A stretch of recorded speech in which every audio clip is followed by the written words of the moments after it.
성도 여러분 안녕하십니까? 오늘은 이제 시가서 10번째 강의 이제 마지막 시간이 되겠습니다. 오늘은 우리가 아가서에 대해서 한번 좀 정리해 보는 시간을 가지고자 하고 이렇게 해서 우리가 올 가을에 가졌던 시가서에 대한 또 강의를 오늘까지로 해서 일단 정리를 하도록 하겠습니다.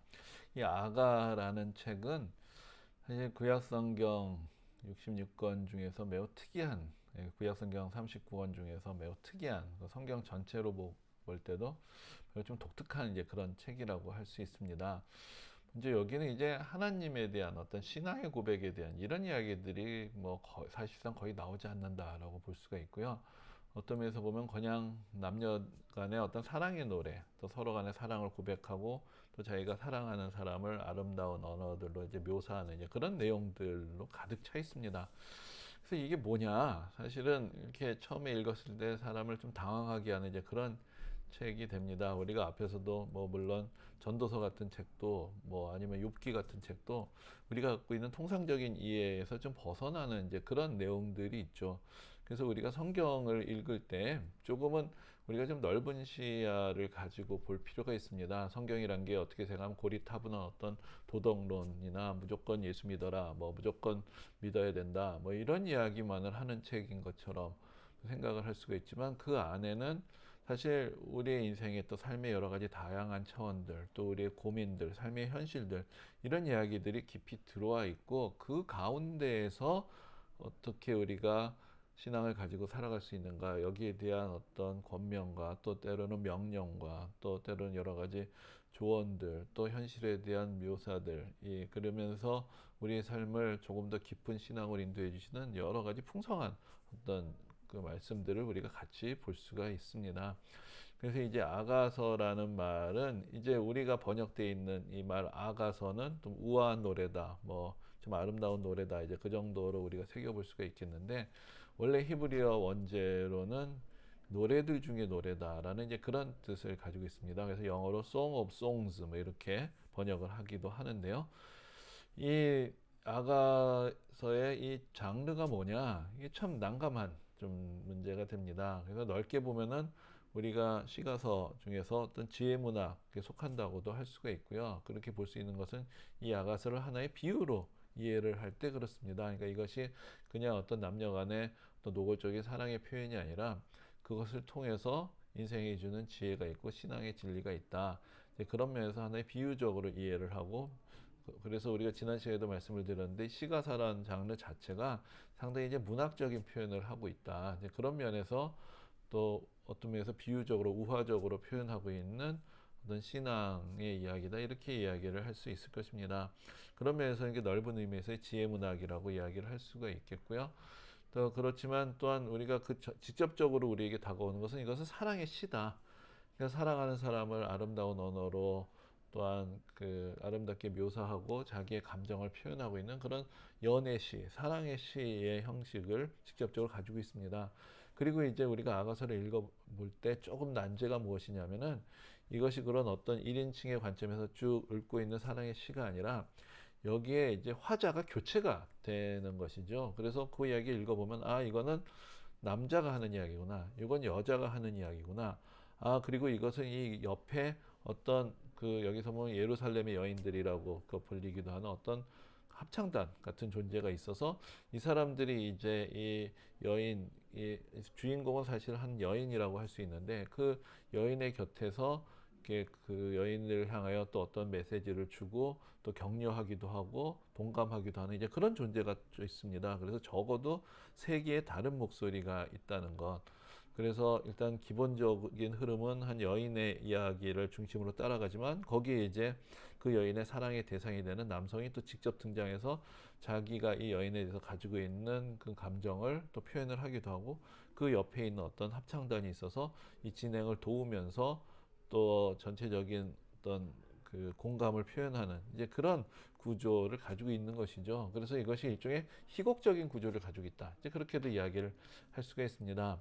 그럼 아가서를 누가 지었느냐? 그러니까 전통적으로 우리가 솔로몬이다라고 이야기를 합니다. 왜냐하면은 거기 이제 아가서 좀 이따 다시 보겠지만은 1장 1절에 솔로몬의 아가라, 이게 그것이 이제 아가서의 제목으로 1장 1절에 돼 있는데, 사실 그 솔로몬의라는 말은 문법적으로는 해석하기 따라서 솔로몬이 지은도 되겠지만 솔로몬에게 바치는 뭐 이런 의미를 가질 수가 있고, 저는 솔로몬과 뭔가 관계가 돼 있다는 것을 표현하는 것이지만 이 이야기를 솔로몬이 직접 지었다고 보아야 되느냐에 대해서는 사실 여전히 좀 의문의 여지가 있습니다. 그래서 그것이 이제 아가서의 어떤 구조나 내용을 해석하는 데 있어서 여러 가지 변수가 되는 것인데, 왜냐하면은 이 아가서 안에 사실 솔로몬이 등장을 합니다. 그런데 3인칭으로 등장을 합니다. 이제 그것이 이제 솔로몬이 지었다고 이야기하기에 좀 난제가 있고, 그 안에 그 내용하고 그런 솔로몬이 지었다 혹은 솔로몬의 아가라는 그런 표제하고 어떻게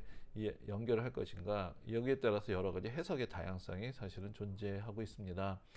그래서 뭐 제가 조금 선호하는 것은 솔로몬의 시대에, 또 솔로몬의 시대와 가까운 시대에 한 무명의 시인이 그 솔로몬을 하나의 등장인물로 그 배경으로 세워서 솔로몬이라는 왕, 솔로몬이라는 어떤 완벽한 사람을 전제로 해놓고 그 안에 좀 더 소박한 두 사람의 사랑을 하나의 이야기로 끌어가고 있는 것이다. 그리고 이 시의 의미가 두 사람의 사랑을 표현하고 있으면서 또 그것이 어떤 면에서 결혼식에서 그 두 신랑 신부를 축복하는 이제 그런 노래로서 이제 지어졌다. 이제 그것이 이제 제가 좀 선호하는 그런 그 해석이 됩니다.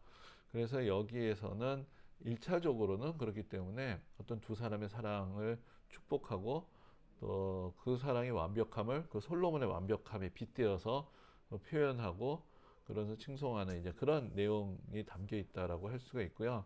그런데 이제 문제는 그런 내용이 그 매우 좀 사적이고 정말 지극히 인간적이고, 이제 그걸 어떻게 생각하면 어떤 인간의 어떤 사랑의 감정, 좀 더 나아가서 이 안에도 나오지만 그런 그 로맨틱한, 그런 에로틱한 사랑의 관계들, 이런 이야기들이 막 묘사가 되는데 이게 어떻게 성경 안에 들어있느냐라는 질문이 또 함께 나오게 되는 것이죠.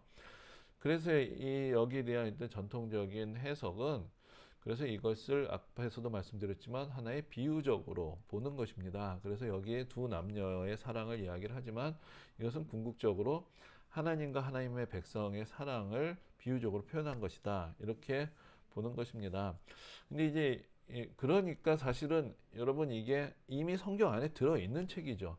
그러니까 이미 이것은 신앙적인 의미를 가지고 있다라는 것은 사실은 이미 주어져 있는 답이라고 할 수가 있습니다.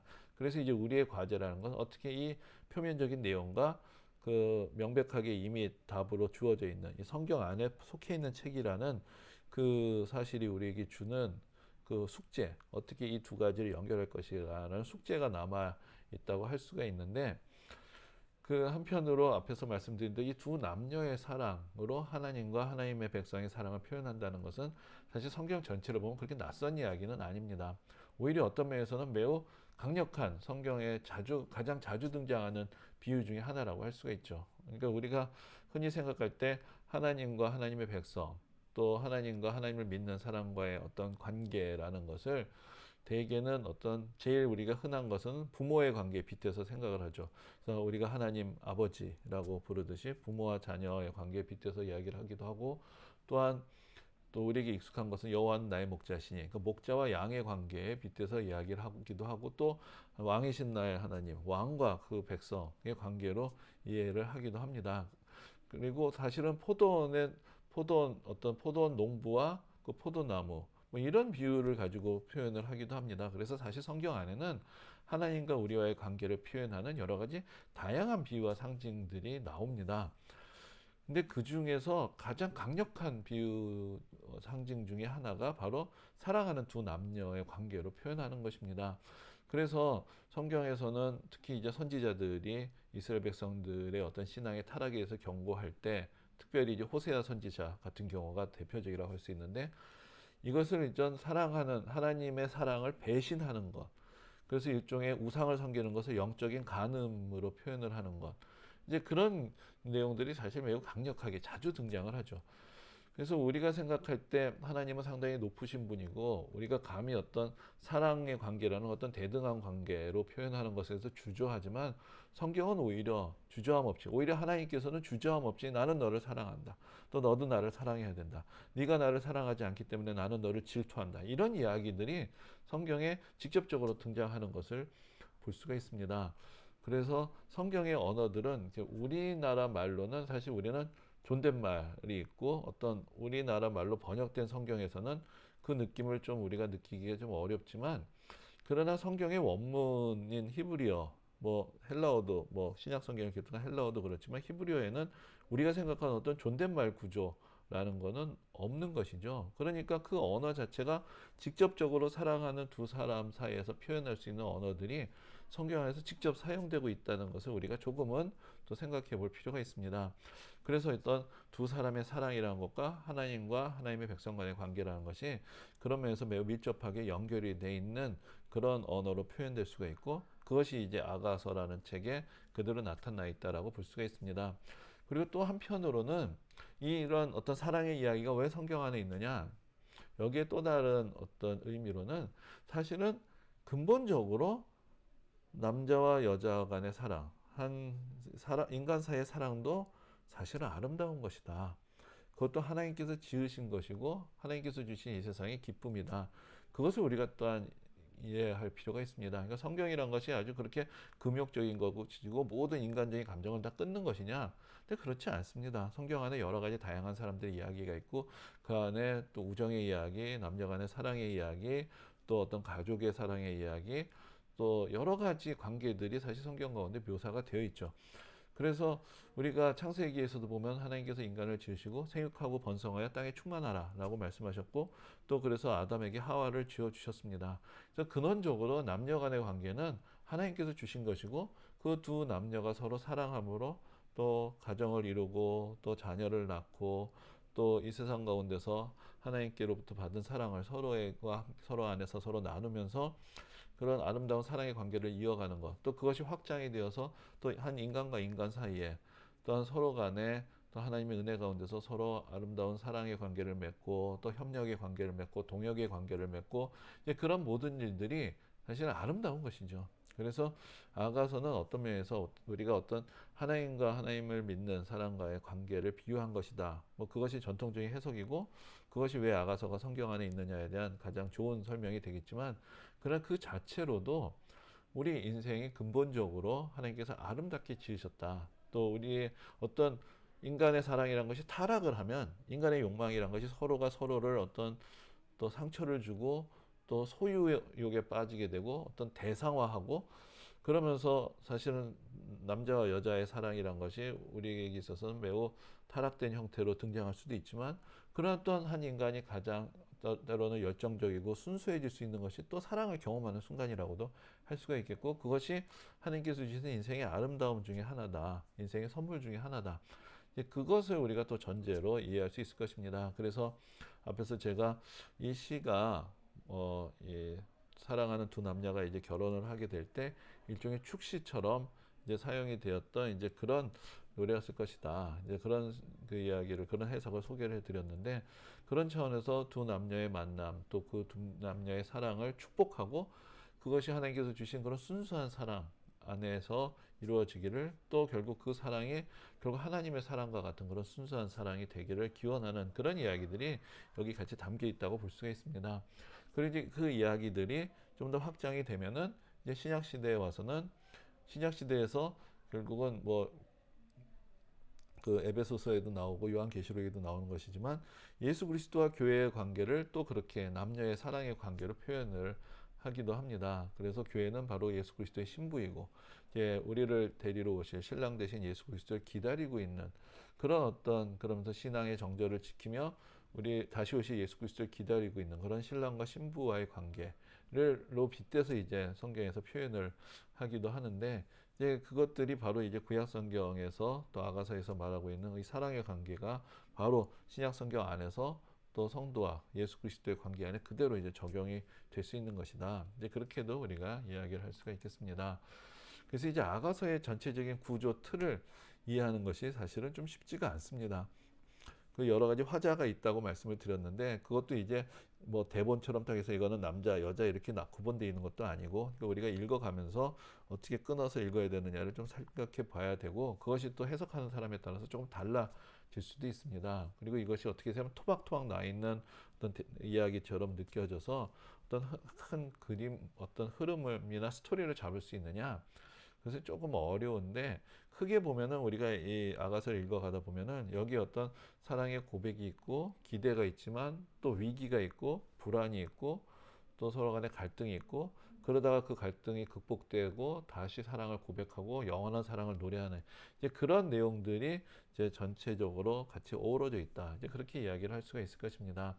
그래서 이제 표제에서 아까 말씀드린 대로 솔로몬의 아가라라고 되어 있고 그리고 나서 어떤 그 사랑의 흐름의 이야기들이 쭉 나오고 있는 것인데 이제 거기서 이제 솔로몬과 이 이야기를 어떻게 관련시킬 수 있을 것인가 이제 그것은 이제 내용들을 살펴보면서 좀 더 말씀을 드리겠습니다. 근데 이제 아가서의 주요 내용들을 쭉 한번 정리를 해보면은 그 표제 다음에 이제 나오는 것이 1장 2절에 벌써 이렇게 나옵니다. 내게 입맞추기를 원하니 내 사랑이 포도주보다 나음이로구나. 여기서 바로 이제 입맞춤에 대한 이야기가 나오면서 우리를 조금 당황시키는 것이죠. 근데 아가서 전체에서 뭐 거리낌 없이 사랑을 표현하고 어떤 그런 육체적인 관계에 대한 여러 가지 비유들이 계속해서 나오는 것을 볼 수가 있습니다. 그러면서 이제 여기 이제 등장인물이 자기를 소개하는데 이제 예루살렘 딸들아 내가 비록 거무나 아름다우니 게달의 장막 같을지라도 솔로몬의 휘장과도 같구나. 그래서 예루살렘의 딸들이라고 불리는 그런 사람들이 옆에 곁에 있죠. 그리고 여기 한 여인이 자기를 이야기합니다. 근데 나는 비록 검지만 아름답다. 그래서 게달의 장막이라는 것은 게달이라는 것은 그 이스라엘 그 주에 살던 유목민족들을 말하는데 그 게달의 장막이라는 것이 바로 검다라는 것을 다시 반복하는 문학적인 표현이 되는 것이고요. 그 다음에 아름답다라는 것이 바로 받아서 솔로몬의 휘장이란 말과 연결이 되죠. 그러니까 여기서 솔로몬이라는 것은 사실은 어떤 저자도 아니고 여기서 이제 이 이야기는 지금 어떤 여인이 자기의 고백을 얘기하는 것인데 하나의 어떤 완벽함에 대한 상징으로 계속 등장을 한다. 이렇게 이야기를 할 수가 있습니다. 그래서 이제 이 여인은 검다라는 것은 아마도 밭일을 많이 해야 되고 그런 어떤 고상한 궁정에서 있는 그런 여인이 아니라 어떤 평범하고 소박한 그런 여인으로서 또 자기가 사랑하는 남자를 사랑하면서 그 안에서 현실적이고 소박한 사랑, 그 안에서의 아름다움을 또 꿈꾸고 또 경험하는 이제 그런 한 여인이 여기 등장한다라고 볼 수가 있습니다. 그리고 이제 그 이 아가서에서 또 많은 사람들이 좋아하시는 이제 그런 구절 중에 하나인데 2장에 이런 말씀이 있습니다. 나의 사랑하는 자가 내게 말하여 이르기를 나의 사랑 내 어여쁜 자야 일어나서 함께 가자. 겨울도 지나고 비도 그쳤고 지면에는 꽃이 피고 새가 노래할 때가 이르렀는데 비둘기의 소리가 우리 땅에 들리는구나. 이것은 이제 나의 사랑하는 자가 내게 말한다. 그러니까 이제 이 이야기를 하는 화자는 또 한 여인인데 이 여인이 자기가 사랑하는 남자가 자기를 부르는 거죠. 나의 사랑 내 어여쁜 자야. 그러면서 일어나 함께 가자. 그래서 이제 이 봄날의 아름다움을 같이 누리고 그 안에서 우리의 사랑을 같이 나누기 위해서 같이 가자라고 이제 그렇게 부르는 그런 소리를 듣는 것입니다.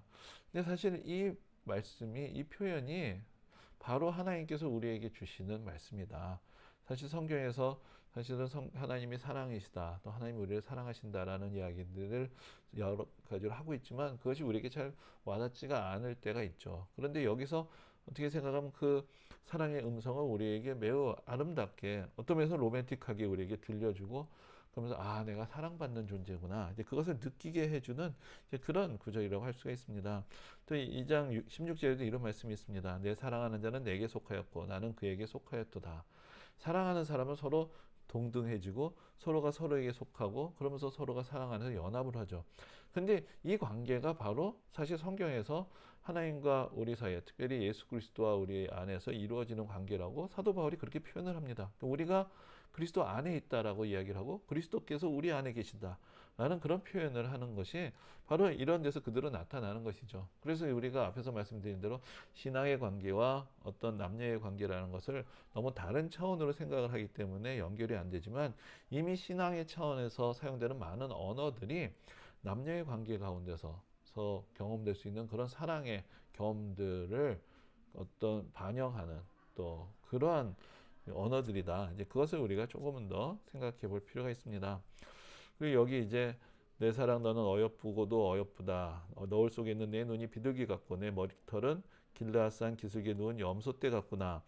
여기서는 이제 한 남성이 자기가 사랑하는 여인의 어떤 신체를 하나하나 이제 시적인 언어로 묘사를 합니다. 이것은 이제 머리부터 발끝까지 쭉 묘사를 하는데, 사실 이제 우리가 그 아가서를 읽을 때 또는 특별히 이제 목사로서는 아가서를 가지고 설교를 하게 되면 이제 제일 난감한 부분 중에 하나, 좀 민망하다고 할 수 있는 좀 민감한 부분 사실 좀 뺀 것인데요. 그래서 그 여인의 하나의 몸의 구석구석을 또 어떤 시적인 언어로 표현하면서 아름답게 노래하고 있는 이런 장면들이 사실은 우리가 어떤 성경의 내용으로 소위 우리가 가지고 있는 어떤 약간 좀 유교적인 어떤 그런 입장에서 보면 상당히 조금 민망하고 낯뜨겁고 이제 그런 이야기가 될 수 있는데, 그게 자연스럽게 성경 안에서 사랑의 언어들로 녹아져 있는 것을 우리가 아가서 안에서 보게 되고, 이것은 어떤 면에서는 좀 문화적인 차이라고도 볼 수가 있을 것이고, 또한 그것을 통해서 성경은 우리에게 매우 직접적인 언어로 사랑의 감정, 또 그것을 우리의 일상의 기쁨의 자리로, 또한 신앙의 어떤 경험에 빗댈 수 있는 그런 아름다운 관계들로 표현하고 있다. 그것을 우리가 조금은 또한 인정하고 또 이해해야 할 것입니다. 그리고 여기 이제 인용해 놓은 두 표현은 바로 이제 솔로몬이라는 존재가 이 노래 가운데 어떤 역할을 하느냐라는 것을 좀 더 이제 그 이해할 수 있는 부분이고, 또 이것을 우리가 솔로몬과 직접 관계 맺을 수 있는 그런 구절이 되는데, 3장 6절에서 8절에 이런 말씀이 있습니다. 모략과 유향과 상인의 여러 가지 향품으로 향내 풍기며 연기 기둥처럼 거친 들에서 오는 자가 누구인가 볼지어다. 솔로몬의 가마라. 이스라엘 용사 중 60명이 둘러쌌는데 다 칼을 잡고 싸움에 익숙한 사람들이라. 밤의 두려움으로 말미암아 각기 허리에 칼을 찾느니라. 그러니까 여기 갑자기 솔로몬이 등장을 합니다. 솔로몬이 등장을 해서 어떤 60명의 용사들이 둘러싸여 있고 더 어떤 가마를 탄 그런 솔로몬이 등장을 하는데, 그래서 이제 어떻게 생각하면 지금 이 여인이 사랑하던 그 남자가 솔로몬이었구나, 뭐 이렇게도 이야기를 하는 경우들이 있습니다. 뭐 그렇게 볼 수도 있고 그렇게 해석을 하기도 하는데, 사실은 제가 이해하기로는 이것은 일종의 그 여인에게 있어서 내가 사랑하는 남성이 저렇게 솔로몬과 같은 완벽한 사람으로 느껴진다, 이제 그것을 이제 표현하는 그런 글이라고 보는 것이 또 좋지 않겠는가, 그렇게 생각을 합니다. 그리고 이제 그 다음에 또 6장에 이런 말씀이 있습니다.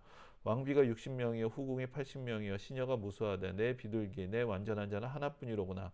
그는 그의 어머니의 외딸이요 그 낳은 자가 귀중하게 여기는 자로구나. 여자들이 그를 보고 복된 자라 하고 왕비와 후궁들도 그를 칭찬하는구나. 아침빛같이 뚜렷하고 달같이 아름답고 해같이 맑고 깃발을 세운 군대같이 당당한 여자가 누구인가. 이 이야기는 또 반대로 이 남성의 입장에서 내가 사랑하는 여성에 대해서 솔로몬 같은 경우에는 많은 왕비와 후궁을 뒀다고 하는데, 하지만 나에게는 이 여인 하나밖에 없다. 그죠? 이 여인이 너무나 아름답고 나에게는 소중하다. 그리고 이 여인이라면 솔로몬의 왕비와 후궁들이 보기에도 아름다운 그런 여인일 것이다. 이런 식으로 이 이야기를 이해를 하는 것이 여기 등장하는 솔로몬이란 말의 의미들을 우리가 좀 더 이해하면서 이 내용을 더 풍부하게 살릴 수 있는 이제 그런 해석이라고 생각이 됩니다. 여기 이제 마지막에 참 멋있는 말씀이죠. 아침빛같이 뚜렷하고 달같이 아름답고 해같이 맑고 깃발을 세운 군대같이 당당한 여자. 이게 앞에서 아주 우리가 좀 아름다운 여성에 대한 묘사를 보았지만, 여기서 당당한 또 그런 면에서 또 다른 여성에 대한 묘사를 보게 되고, 이것이 이제 사랑하는 사람에 대한 긍정적인 묘사이면서 우리가 또 스스로 또 신앙인으로서 한 사람의 인간으로서 가질 수 있는 그런 어떤 건전한 자아상의 모습이 여기 또 담겨 있다고 할 수가 있습니다. 그리고 이제 그 아가서에서 하나의 어떤 절정이 될 수 있는 부분이 마지막 8장에 있는데, 여기 이런 표현이 있습니다. 너는 나를 도장같이 마음에 품고 도장같이 팔에 두라. 사랑은 죽음같이 강하고 질투는 수월같이 잔인하며 불길같이 일어나니 그 기세가 여호와의 불과 같으니라. 많은 물도 이 사랑을 끄지 못하겠고 홍수라도 삼키지 못하나니 사람이 그의 온 가산을 다 주고 사랑과 바꾸려 할지라도 오히려 멸시를 받으리라. 여기 이제 여호와라는 말이 한 번 나옵니다. 그러니까 하나님, 여호와, 뭐 이런 주님 이런 이야기가 아가서에 거의 없고, 사실 여기 이제 한 번 나오는데 여기서도 하나의 비유로서 나오게 되는 것이죠. 여호와의 불과 같은 사랑. 그러면서 여기 이제 이 두 사람의 사이에서 표현되는 가장 어떤 강렬한 사랑의 표현이 여기 나와 있습니다. 사랑은 죽음같이 강하다. 죽음을 이길 만큼 그 강한 것이 바로 사랑이다. 그리고 이 사랑을 이 깨어졌을 때 느끼게 되는 그 질투라는 것은 수월같이 잔인하다. 수월이라는 건 죽은 사람이 가는 그런 곳을 말하는 것인데, 그러니까 여기서 이제 사랑과 죽음을 바로 대면을 시키면서 그 사랑이라는 것이 얼마나 강렬한 것인가, 얼마나 중요한 것인가, 그것을 이야기를 하며 그 다음에 이렇게 이야기합니다. 많은 물도 이 사랑을 끄지 못한다. 그러니까 결국은 이 여기서 말하는 죽음을 넘어선 사랑, 영원한 사랑, 그것을 이야기를 합니다. 그래서 이제 아까 말씀을 드렸지만 여기서 말하는 사랑이라는 것이 하나의 큰 어떤 흐름을 이야기할 수 있는데, 남녀 간의 사랑의 이야기를 하면서 그것이 결국은 어떤 절대적인 사랑의 하나의 그림자가 되는 것이죠. 사실 인간의 사랑은 이렇게 영원하지 않습니다.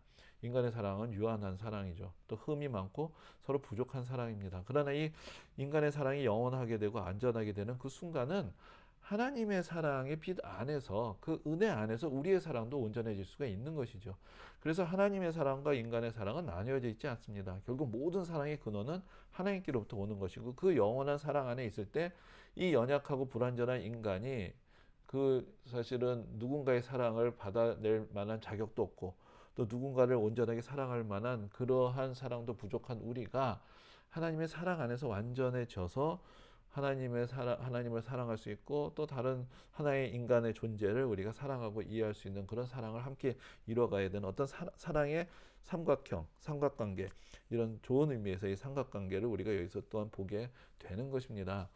그래서 앞에서 말씀드린 것 같이 아가서는 어떤 면에서 보면은 매우 인간적인 사랑의 이야기 같이 보이지만, 그 근원에는 하나님의 사랑의 울림이 있는 것이고, 그것이 서로가 서로를 비유하면서 또 하나님의 사랑과 같은 인간의 사랑, 또 인간의 사랑을 빗대서 표현할 수 있는 하나님의 사랑이 같이 이제 녹아들어 있는 그런 작품이다. 그렇게 이야기를 할 수가 있겠습니다. 오늘은 여기까지 하도록 하겠습니다. 이렇게 해서 우리가 10번간의 시가서, 또 그래서 우리가 욥기, 시편, 잠언, 전도, 아가 5권의 책을 그동안 쭉 살펴보았는데요.